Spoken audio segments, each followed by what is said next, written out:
মাটি আৰু খেতিয়কৰ সম্বন্ধ যুগ যুগৰ কিয়নো খেতিয়কৰ একমাত্ৰ সাৰথি হ'ল মাটি আৰু এই মাটিকে সাৱটি ৰ'দ বৰষুণ কাটি কৰি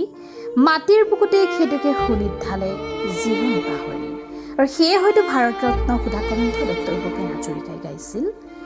অ মোৰ ধৰিত্ৰী আই চৰণতে দিবা ঠাই খেতিয়কৰ নিস্তাৰ নাই মাটি বিনে অসহায় দয়া কৰা দয়াশীলা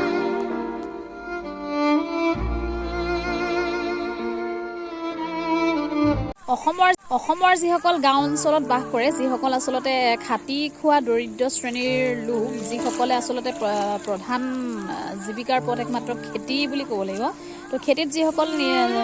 নিৰ্ভৰ কৰি আছে তেওঁলোকৰ বাবে এইটো চক এতিয়া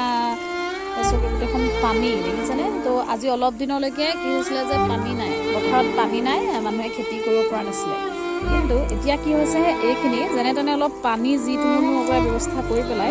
যিকোনো উপায়েৰে কষ্ট কৰি খেতিয়কে যেনে তেনে ৰুইছিলে নিজৰ মাটিখিনি তাৰপিছত এতিয়া কি হ'ল যে এতিয়া আকৌ পানী ইয়াত দেখিছে এতিয়া ৰুৱতী মাটি পানীৰ তলত এনেকৈ দেখিছে গোটেই পানী গোটেইখন পানী তাৰপিছতে আমাৰ এই খেতিৰ যি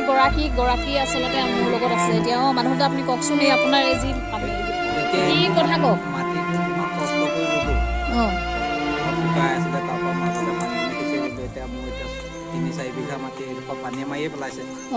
আপোনাৰ মাটি নহয় জানো ৩-৪ বিঘা ন ইমানখিনি মাটি হয় তো এতিয়াতো পানী যদি দুদিনত শুকাই যায় বা তেতিয়াহ'লে খেতিখিনি ৰোৱা মাটিখিনি বাচিব ন আকৌ নতুনকৈ মানে সাজিব লাগিব এইখিনি হয় নাই তো কওকচোন এবাৰ মাটি ৰুব লাগে কিমান কষ্ট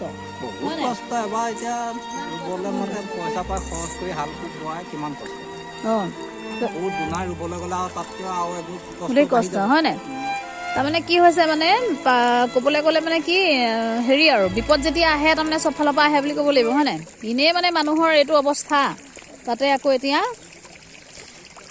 খেতিৰ এই অৱস্থা পানী গোটেইখন